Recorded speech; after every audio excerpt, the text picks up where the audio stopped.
अस्सलाम वालेकुम स्कॉर्पियोज, मैं हारिस अज़मी प्रोफेशनल एस्ट्रोलॉजर आपकी खिदमत में हाजिर हूँ इस हफ्ते का एस्ट्रोलॉजिकल रिसर्च वर्क लेकर। स्कॉर्पियोज, मुझे आपसे बहुत बातें करनी है, बहुत कुछ बताना है, तेज़ी से बयान करता हूँ। कुछ इस हफ्ते से रिलेटेड है और कुछ आने वाले टाइम की आगाही आपको इस हफ्ते देना है 2-3 हफ्तों के बाद की, ताकि चीज़ें जल्द अज जल्द आप समझ जाएँ। मामला ये है कि इस वक्त मार्स आपके 11th हाउस में है, वीनस आपके 11th हाउस में है, सन आपके 11th हाउस में है, मरकरी आपके 11th हाउस में है। सो इन स्टार्स का 11th हाउस में होना ज़्यादातर रुख पॉजिटिव रहेगा, सिवाय इक्का दुक्का चीज़ें ऐसी हैं जो समझ कर चलने की हैं।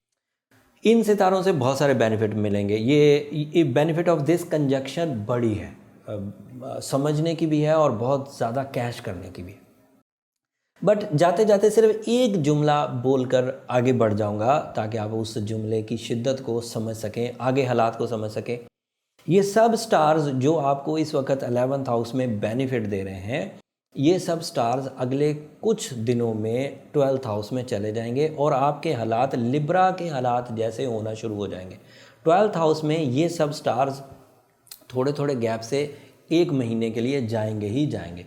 इसलिए इस सिचुएशन को ज़्यादा से ज़्यादा कैश करिए, ज़्यादा से ज़्यादा अपने काम को कंप्लीट लेवल पर ले जाइए, फिनिश लेवल पर ले जाइए, ताकि जब ये 12th हाउस में जाएं तो आपको प्रॉब्लम ना हो। तो मैंने वो पेशंगोई जो 15 सितंबर के बाद आपको होने वाली हैं वो अभी मैंने बयान कर दी, लेकिन उसकी तफसील जब वो टाइम आएगा तब बयान कर दूंगा। अभी मैं आपको 11th हाउस के मार्स के एडवांटेजेस, सन के एडवांटेजेस, मरकरी और वीनस के एडवांटेजेस बताता हूँ।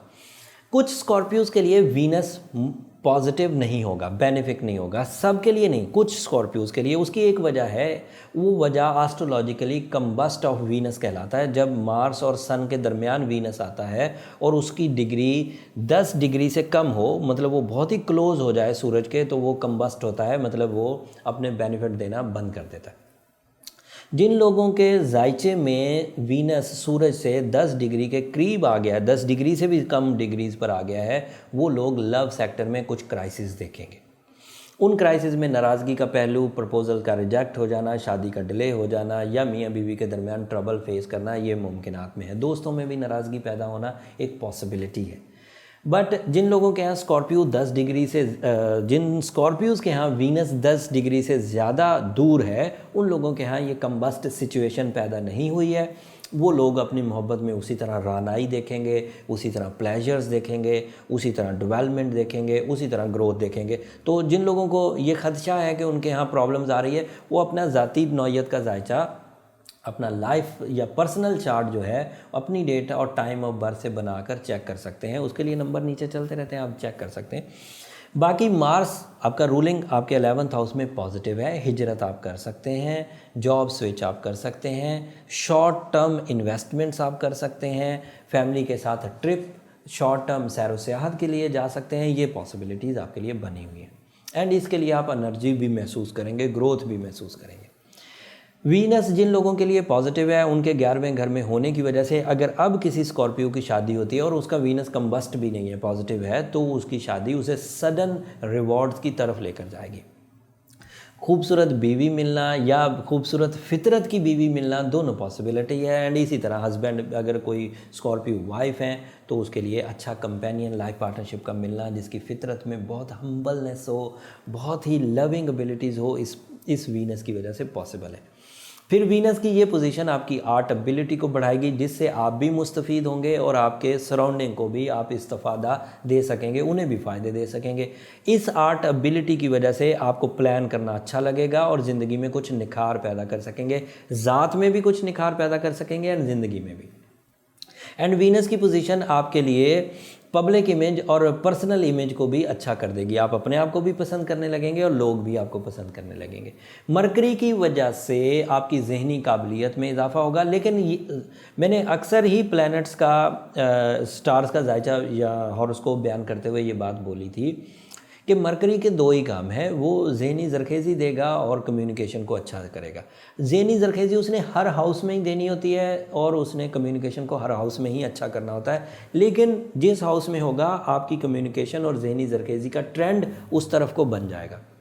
तो इस वक्त जो स्कॉर्पियोज़ सोर्स ऑफ इनकम के लिए अपना ट्रेंड इख्तियार करेंगे, उनकी तवज्जो ज़्यादातर स्टॉक एक्सचेंज की तरफ माइल होगी, मनी ट्रेडिंग में इन्वॉल्व होने लगेंगे। ये जो करेंसी चेंजेस होते हैं या ये जो रुपए पैसे को ट्रेड करते हैं, इस तरह की ट्रेडिंग होने लगेगी।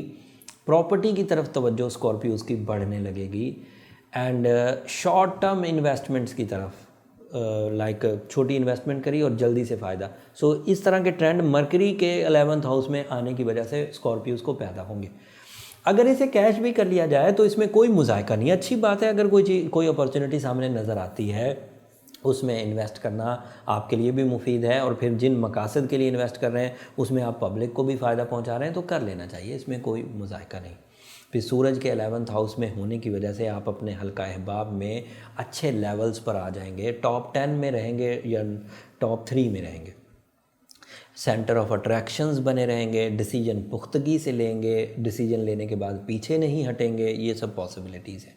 एंड सूरज की वजह से आपका विजन भी ब्रॉड होगा, आप छोटा छोटा सोचना बंद कर देंगे और बड़े बड़े सोचने की तरफ जाएंगे।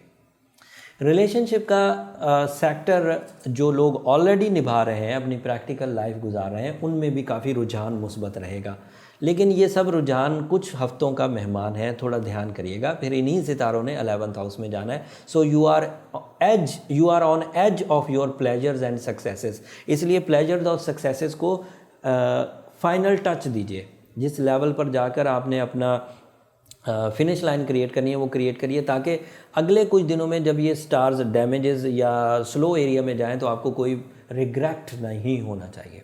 जुपिटर की पोजीशन 2nd हाउस में आइडियली पिछले 12 साल की आला तरीन पोजीशन पर मटेरियल एडवांटेजेस के तौर पर आपके लिए मुयस्सर है। जुपिटर 2nd हाउस में इस साल के एंड तक रहेगा, डायरेक्ट है, अब उसने पूरा साल रेट्रोग्रेड नहीं होना, जिसकी वजह से आपको ये वाली जो सिचुएशन है मजमूआ अल कवाकिब की, ये आपको इनफरादी फ़वायद और आपकी सलाहियतों को ट्यून करेगी। लक फैक्टर आपको जुपिटर 2nd हाउस में देता रहेगा, इसकी वजह से बिग ग्रोथ एक्सपेक्ट की जा सकती है कारोबारी अंदाज की और मटेरियल अंदाज की। जो नॉन मटेरियल अंदाज की ग्रोथ है वो फिर आपको इन सलाहियतों को इस्तेमाल करके non material type growth create करनी है, जैसे एतमाद, जैसे इंसाफ पसंदी, जैसे लविंग एबिलिटीज़। ये सब आपको अपनी जो शॉर्ट टर्म स्टार पोजीशन है उसको यूज़ करके अपनी फितरत में चेंजेस लानी पड़ेंगी। अपने रिश्तों को निभाने के लिए टाइम देना पड़ेगा, अपनी सेहत कमाने के लिए सेहत की जो कोशिशें हैं उन्हें इख्तियार करना पड़ेगा। जुपिटर जो है वो 2nd हाउस की फैसिलिटी मुफ्त में दे रहा है, वो मटेरियल है, रुपया पैसा, source of income and assets. उम्मीद करता हूँ ये सब सिचुएशंस को आप अच्छे तरीके से समझ गए होंगे। जो स्कॉर्पियोज इन सब सिचुएशन को समझ के ऑलरेडी अच्छी फॉर्म में है उनको तो मैं मुबारक ही दे रहा हूँ, वो आगे चलते रहेंगे।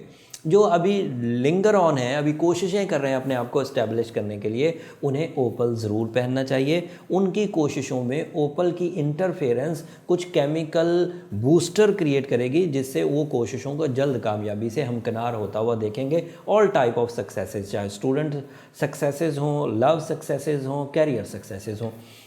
साथ में सूरह शम्स का 7 दफ़ा पढ़ना बहुत मुफीद होगा, और या मुसब्बिबुल असबाब 113 दफ़ा पढ़ना आपके लिए बहुत मुफीद होगा।